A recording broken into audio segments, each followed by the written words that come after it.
then we have the story of Ruth, who was loyal and true to her mother-in-law, Naomi.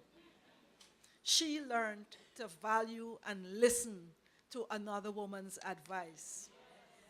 And Mary of Nazareth, the mother of Jesus, she knew her son's destiny and fulfilled her own, as she did when she asked Jesus to perform his first miracle at the wedding at Cana.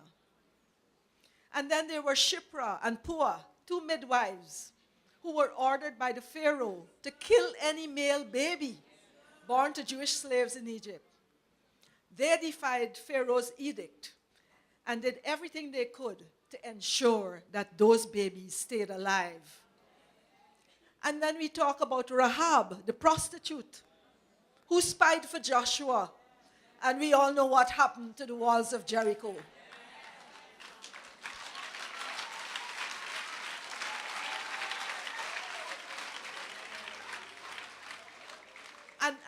I'm going to tell you about Joanna, who was a wealthy woman. So you see, there's a wide spectrum of women I'm talking about tonight.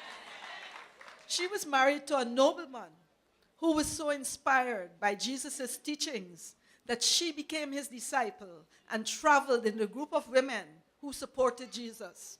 She sold some of her property to give to the needy, and she also contributed to the funds which supported Jesus and his disciples in their daily life.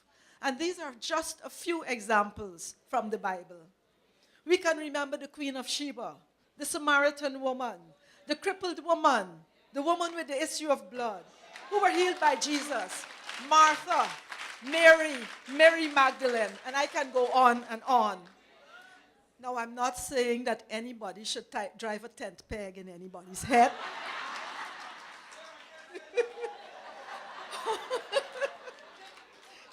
But I had to mention these brave and strong women as examples of women who faced prejudice because of their gender or social status, but they persevered because they believed.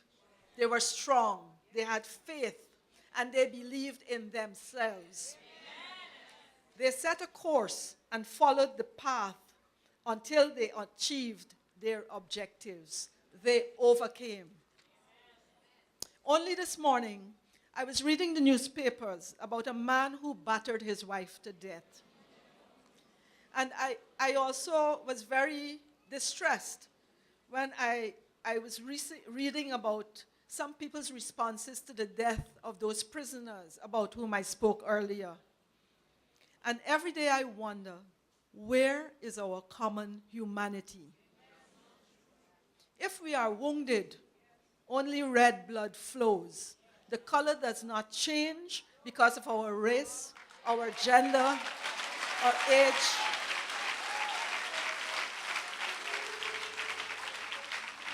Our social status, because we are all part of the human family. So tonight, I urge you, as women of faith, to develop and encourage in everyone you know a passion for compassion.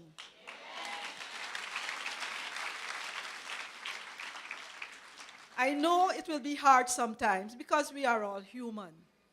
But if we hold to our faith, our sisterhood, and remember Christ's teaching, love one another as I have loved you, we will be able not only to grow in faith and courage, but to build a stronger, more cohesive society and help our country to grow and develop to its full potential. In closing, and reflecting on the few heroines of the Bible to whom I referred earlier, I want to think that women are not only stronger than their struggles, they are stronger because of their struggles.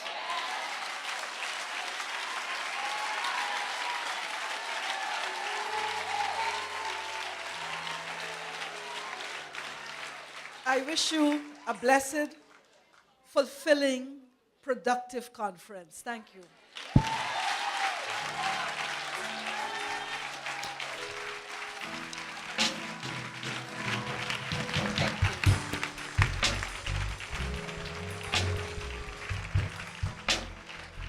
Hallelujah. I was the First Lady of the Cooperative Republic of Guyana.